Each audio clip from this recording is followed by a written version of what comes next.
यस कार्यक्रमको साथमा कुमारी बैंक सबैका लागि सधैँका लागि, ग्लोबल आइएमई बैंक सबैका लागि बैंक,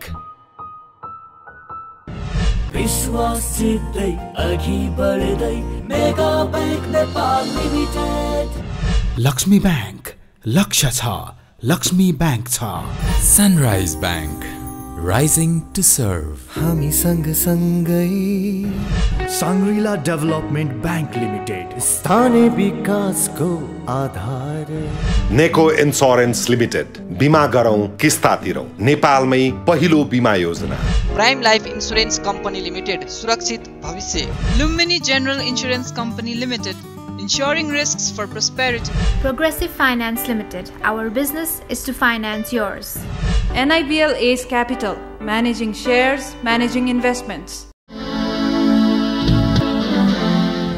चालु आर्थिक वर्ष 2078-79 को पहिलो त्रैमासमा वाणिज्य ब्याङ्कहरूले 18 अर्ब 11 करोड रुपैयाँ भन्दा धेरै मुनाफा आर्जन गरेका छन्।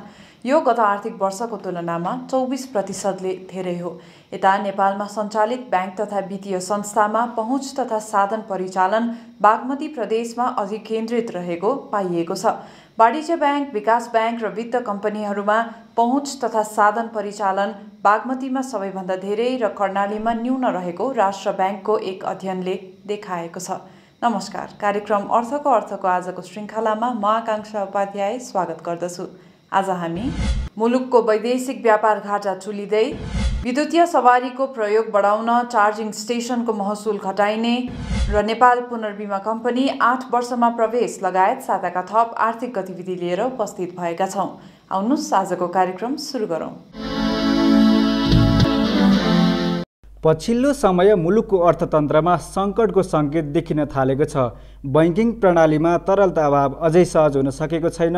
विदेशी मुद्राको सञ्चिति कसिलो बनेको छ। चालु खाता र शोधनान्तर घाटामा छ भने वैदेशिक व्यापार घाटा डरलाग्दो रूपमा बढेको छ। भन्सार विभागका अनुसार चालु आर्थिक वर्षको पहिलो त्रैमासिक अवधिमा मुलुकको कुल वैदेशिक व्यापार 5 खर्ब 45 अर्ब रुपैयाँ पुगेको छ। तर निर्यातको तुलनामा 7 गुणा बढी आयात हुँदा व्यापार घाटा नै 4 खर्ब 13 अर्ब रुपैयाँ रहेको देखिन्छ। आयात 292 अर्ब भएको थियो गत वर्ष 77-78 भने अहिले 478 अर्ब भएको छ र त्यसै गरी निर्यात पनि गत वर्ष यही 3 महिनामा 31 अर्ब भएकोमा यस वर्ष 65 अर्ब चाहिँ भएको छ। कोभिडले प्रभावित जनजीवन सामान्य बन्दै जानु, यातायात सञ्चालनमा वृद्धि र कतिपय वस्तुको पैठारीमा सरकारको नीतिगत व्यवस्थाले समेत आयात बढेको बताइएको छ। सो अवधिमा पेट्रोलियम पदार्थ, सवारी साधन, सुन चाँदी, मोबाइल लगायत वस्तुको आयात उच्च रहेको विभागले जनाएको छ। आयात निर्यात बढ्दा भन्सार राजस्व समेत लक्ष्यभन्दा बढी उठेको छ। विशेष गरी हाम्रा केही नीतिगत व्यवस्थाका कारणले र केही चाहिँ शून्य सवारी साधनहरू चलेको कारणले हाम्रो आयातको मेन अंश भनेको पेट्रोल, डिजेल, ग्यास, खाना पकाउने ग्यास लगायतका सामानहरू हो। त्यसको साथसाथै शहरी साधनहरू पनि हो। ती सामानहरू चाहिँ उल्लेख्य रूपमा चाहिँ बढोत्तरी छ। हामीले राजस्व सङ्कलनको लागि चाहिँ 126 अरबको लक्ष्य थियो भन्सार विभागलाई। हामीले यो 3 महिनामा 136 अरब राजस्व सङ्कलन गरेका छौँ र स्वाभाविक हो आयात बढ्ने बित्तिकै राजस्वमा स्वाभाविक रूपमा वृद्धि हुन्छ। वैदेशिक व्यापारमा बढोत्तरीले सरकारको राजस्व आम्दानी बढ्ने देखिए पनि चुलिदो व्यापार घाटाको ग्राफले अर्थतन्त्रमै सङ्कट निम्त्याउन सक्ने चिन्ता सरकारवालाहरूको छ। कम परिमाण तथा कम दरको आयात र बढी परिमाण तथा बढी दरको निर्यात उच्च आर्थिक वृद्धिको सम्वाहक हुन्छ। तर नेपालको अवस्था पनि ठिक विपरीत देखिन्छ। निर्यातको तुलनामा आयात धेरै भएकै कारण मुलुकको वैदेशिक व्यापार सधैँ असन्तुलित रहँदै आएको छ। 15 वर्ष जतिमा चाहिँ हाम्रो के भयो भने विभिन्न कारणले यो रेमिट्यान्स बढ्दै गएकोले हामीलाई त्यति समस्या त भएन। तर त्यो जहिले पनि एउटा भनौँ न रिस्की भनरेबल सिचुएसनमा छ। यसलाई विचार गर्नुपर्छ भनेर धेरै सुझावहरू, पत्रपत्रिकाहरू, जर्नल आर्टिकलहरू सबै आए हैन। तर पनि यसमा खास प्रगति हुन सकेन। त्यसकारण यसलाई हामीले अब चाहिँ अलिकति बढी नै सिरियस हुने, किनभने शोधनान्तर घाटा नै अलि बढ्न थालेपछि त अलि सिरियस हुनु पर्यो भन्ने मलाई लाग्छ।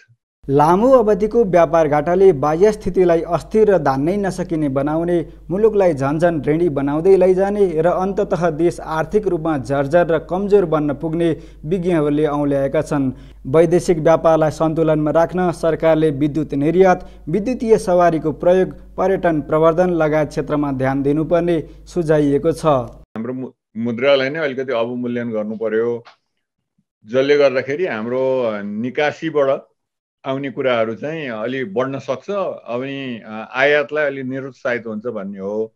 तर लङ टर्म सोल्युसनमा त मलाई के लाग्छ भने अब एउटा अहिले हाम्रो ज्वलन्त रूपमा गर्न सक्ने देखिएको कुरा भनेको के हो भने यो विद्युतको निर्यात, खास गरी भारतमा यसको सर्टेज भइरहनु र नेपालमा चाहिँ अब अहिले भनौँ न अब दिउँसैमा पनि 200 मेगावाट, राति त झन्डै 500 मेगावाट, आजकै दिनमा पनि हामीसँग सरप्लस हुनु। पर्यटन क्षेत्र यो लास्ट 2 इयर्स चाहिँ अलिकति हाम्रो थला नै पर्यो। पर्यटन क्षेत्रलाई पनि अब एउटा ठुल्ठुलो पर्यटकीय क्षेत्रहरू, चाहे त्यो रारा होस् चाहे लुम्बिनी होस्, मानिस आएर 4-5 दिन बस्न सक्ने, धेरै मानिसहरू जान सक्ने। जस्तो मैले जहिले पनि एक्जाम्पल दिन्छु, कम्बोडियाको एङ्कर वाट भन्ने एउटा मन्दिर हेर्न मान्छेहरू 26-27 लाख मान्छेहरू वर्षको पुग्छन्। त्यस्तै प्रडक्टहरू हामीले एउटा दुईटा डेभलप गर्नु पर्यो। कोभिड महामारीकै बीच गत आर्थिक वर्षमा नेपालको निर्यातको आकार पहिलो पटक 1 खर्ब नागेको थियो। भर्खरै प्रस्तुत गर्यौं वैदेशिक व्यापार घाटा चुलिँदै सम्बन्धी सामग्री। अबको पालो ब्रेक।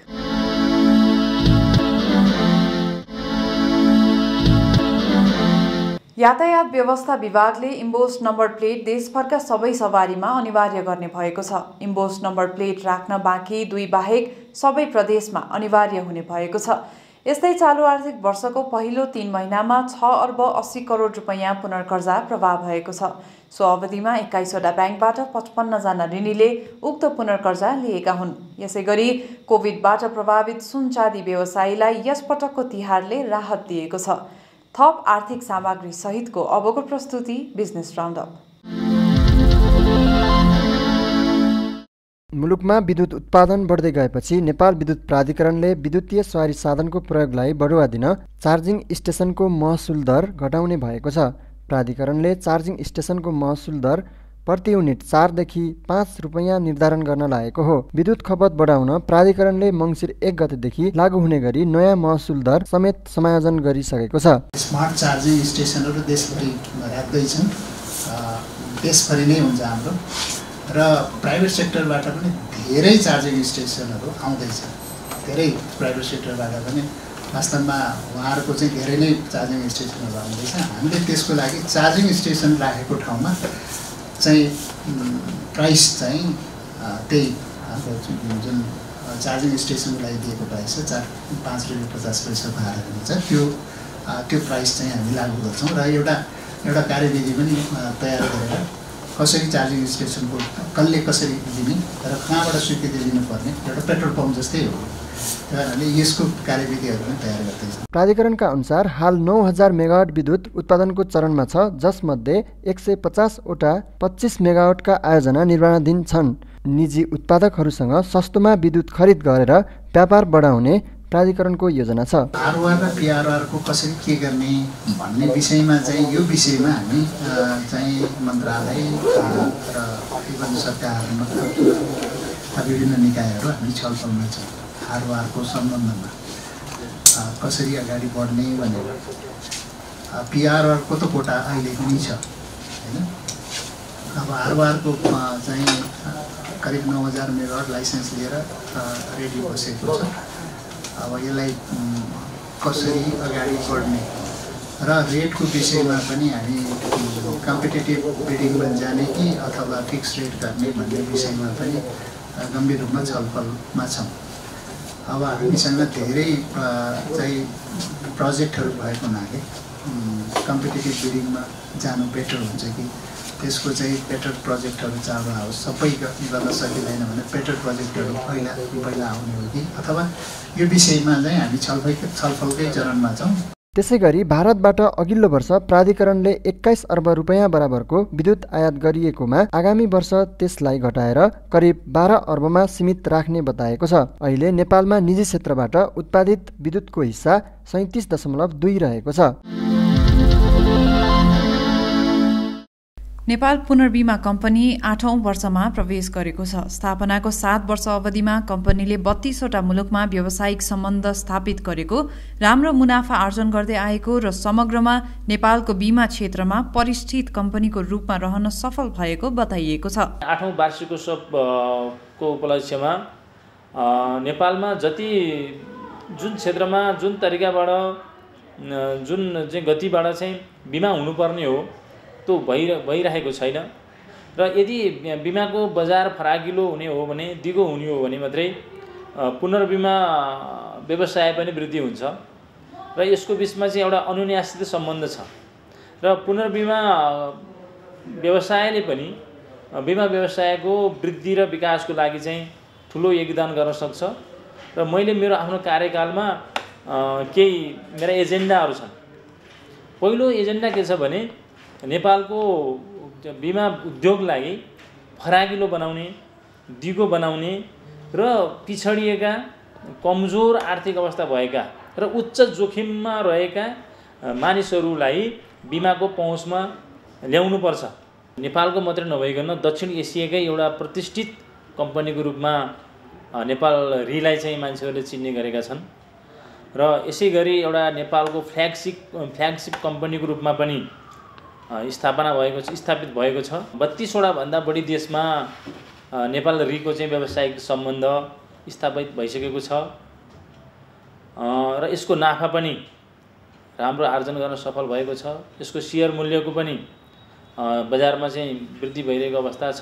सरकारको नियम कानुन पालना गर्दै अघि बढेको यस कम्पनीले अन्तर्राष्ट्रिय अभ्यासलाई समेत आत्मसात गरेर अघि बढ्ने बताइएको छ। साथै कम्पनीलाई देशको व्यवसायले मात्र नपुग्ने भएकाले रणनीतिक साझेदार भित्राउन अन्तर्राष्ट्रिय क्रेडिट रेटिङ एजेन्सीबाट रेटिङ गराउने, मानव संसाधनको व्यवस्था गर्ने र ख्याति प्राप्त पुनर्बीमा कम्पनी बन्ने योजना रहेको छ। हामीसँग केही सुधार गर्नुपर्ने पक्षहरू पनि छन्, जस्तो कि हाम्रो इन्टरनेसनल क्रेडिट रेटिङ संस्था मार्फत रेटिङ हुन बाँकी छ। त्यसै गरी हाम्रो ह्युमन क्यापिटलमा पनि केही सुधार गर्नुपर्ने आवश्यकता छ र इन्टरनेसनल लेभलका एक्सपर्टहरूको चाहिँ सेवा लिनुपर्ने हुन्छ। त्यो पनि हामी भविष्यमा लिने प्रयास गर्दैछौँ। नेपाल पुनर्बीमा कम्पनी लिमिटेड नेपालको पहिलो पुनर्बीमा कम्पनी हो। कम्पनीका 18वटा शेयर सदस्य रहेका छन्, जसमा नेपाल सरकार तथा नेपालमा रहेका 17वटा निर्जीवन बीमा कम्पनी रहेका छन्। कोरोना संक्रमणको दर घटेर जनजीवन सामान्य बन्दै गएपछि दुग्ध पदार्थको माग तथा खपत बढ्दै गएको छ।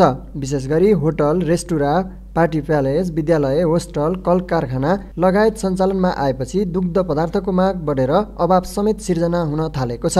नेपालमा दैनिक 80 लाख लिटरसम्म दुध खपत हुने गरेको छ। चाडबाड पनि एक्कासी यही बेलामा परेको हुनाले डिमान्ड एकदम अलिकति अप्रत्याशित बढेको र उत्पादनमा कोभिडका कारणले केही घटेको कारणले गर्दा एकातिर उत्पादन घट्ने र डिमान्ड अर्कातिर बढ्ने हुँदाखेरि अलिकति अभाव जस्तो देखिन गएको छ। यसै गरी सरकारी स्वामित्वमा रहेको दुग्ध विकास संस्थानमा समेत धुलो दुध र बटरको अभाव हुन थालेको बताइएको छ। दूध तथा दुग्धजन्य पदार्थको भण्डारण क्षमता अभावका कारण पनि समय समयमा दूध तथा दुग्धजन्य पदार्थको अभाव हुँदै आएको बताइएको छ। यसका लागि सरकारी स्तरबाट उचित नीतिको आवश्यकता रहेको बताइएको छ। किसानले उत्पादन गरेको बढी भएको बेलामा मार्केटमा चाहिँ तपाईको खपत कम हुने तर उत्पादन बढी हुने बेलाको दुधलाई स्टोर गर्ने एउटा परिपाटी र त्यो कुरालाई चाहिँ इन्करेज गरेर त्यहाँतिर मान्छेलाई आकर्षित गर्ने एउटा प्याकेज प्रोग्राम नेपाल सरकारले आजको दिनसम्म ल्याउनुपर्छ भन्ने चाहिँ तपाईको एउटा महसुस नगरेको हुनाले यता कठिनाइहरू बेला बेलामा कठिनाइहरू देखिरहेका छन्।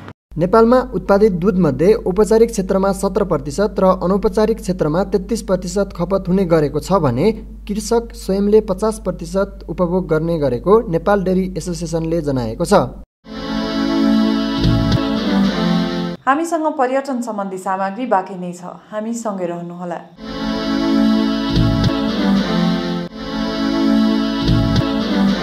कोभिड प्रभावित पर्यटन क्षेत्रलाई आन्तरिक पर्यटनले मात्र पूर्ण रूपमा लयमा फर्काउन नसक्ने बताइएको छ। यसका लागि बाह्य पर्यटक आगमन बढाउनु पर्नेमा व्यवसायीले जोड दिएका छन्। यसै विषयमा केन्द्रित रही पर्यटनविद वसन्त मिश्रसँग गरिएको कुराकानी अबको प्रस्तुति। आज हामीसँग हुनुहुन्छ वसन्तराज मिश्र पर्यटनविद। उहाँले हामीलाई चाहिँ पर्यटन व्यवसायको बारेमा जानकारी गराउँदै हुनुहुन्छ। स्वागत छ सर कार्यक्रममा। धन्यवाद। कस्तो छ यो पेन्डामिकले चाहिँ अस्तव्यस्त बनाएको अर्थतन्त्र भनेर जताततैबाट प्रतिक्रियाहरू चाहिँ हामीले पाइरहेको छौँ। के छ यहाँको अध्ययनले के देखाउँछ, यहाँको अनुभवले के देखाउँछ, यो समयले चाहिँ यहाँ के पाउनु भएको छ? अब अहिले सबैभन्दा तपाईँको चाहिँ सङ्कटमा परेको उद्योग भनेको यो पर्यटन उद्योग हो। हस्पिटालिटी इन्डस्ट्री पर्यटन उद्योग हो। संसारभरिकै स्ट्याटिस्टिक्स लिँदाखेरि पनि 10.3% यसले चाहिँ जिडिपीमा कन्ट्रिब्युट गर्ने, मिलियन्स अफ पिपुललाई जब क्रिएट गर्ने, एउटा टुरिस्टले 8 जनालाई गर्ने भनेको उद्योग चाहिँ अहिले धराशायी छ। एयरलाइन्सहरू कति स्ट्यान्डर्ड छन्, सेड्युलमा उड्न सकेका छैनन्। तैपनि के भने एउटा सिल्भर लाइनिङ भनेको चाहिँ तपाईँको जुनसुकै बादलमा पनि चाँदीको घेरा हुन्छ भने जस्तो अब अहिले नेपालमा झन्डै 50% जतिले भ्याक्सिन लिइसकेका छन्। 83% जतिले चाहिँ एउटा र डबल डोज गर्दाखेरि काठमाडौँ भ्यालीमा लिइसकेका छन्। भन्दा कतिपय मुलुकहरूले 2019 सालमा भन्दा नि अहिले राम्रो गरे। जस्तो मेक्सिकोमा चाहिँ 2019 सालको स्ट्याटिस्टिक्स भन्दा 2% बढी टुरिस्ट आयो। त्यस्तै अहिले मालदिभ्सले पनि 2019 को हाराहारीमा टुरिस्ट ल्याइसक्यो। भन्दा के भने हामीले चुप लाएर नबसेर प्रयत्न गऱ्यौँ भने र सबैजना चाहिँ के भने एउटा युनाइटेड भोइस भयो भने हामी यो प्रकोपबाट चाहिँ बाहिर निस्किन सक्छौँ। हामी जस्तै रिसोर्सेस भएका कन्ट्रीहरू देशहरूले चाहिँ टुरिस्टहरूलाई चाहिँ आकर्षित गरिरहेको बेलामा चाहिँ हामी के कारणले पछि पढिरहेका छौँ त? धेरै किसिमको मान्छे भावेर होला हामीले वान भोइसमा यो चिज चाहिँ हामी चाहिँ हाम्रो यो कमन इन्ट्रेस्टको लागि ल हामी यो गभर्मेन्टसित जाउँ 1 2 3 भनेर कराएर यो नभइकन हुँदैन भन्न हाम्रो तर्फबाट पनि अलिकति लबिङमा विक भए हो कि भन्ने जस्तो मलाई लाग्छ। हजुर, यहाँसँग लामो अनुभव छ। इन्टरनेसनल को कुरा गर्ने हो भने नेपालकै पनि नेतृत्व गरेर कतिपय ठाउँमा यहाँ पार्टिसिपेट भइसक्नु भएको छ। उहाँहरूले काम गर्ने तरिका र हाम्रो काम गर्ने तरिकामा के फरक पाउनुभयो यहाँले? डोमेस्टिक एयरपोर्ट र इन्टरनेसनल एयरपोर्ट एउटै छ। त्यसले गर्दा कयौँ चाहिँ तपाईँको चाहिँ फ्लाइटहरू आकाशमा 1.5 घन्टा सिजनको टाइममा भन्नुहोस् न, जुन बेलामा फुल फ्लेजमा चलेको छ, यो कोभिडको बेलामा होइन, त्यो बेलामा अड्क्यो र भनिया जस्तो ठुल्ठुला एयरक्राफ्टहरू र इन्टरनेसनल फ्लाइट अहिलेसम्म हामीसित युरोपको कनेक्सनै छैन। जति पनि मिडल स्काई फ्लाइटहरू छन् त्यो त एक किसिमले हामीले के भन्न सक्छौँ भने यो चाहिँ it is based on labour market होइन। टुरिस्ट मार्केट भन्दा उनीहरूको फोकस धेरै लेबर मार्केटमा छ।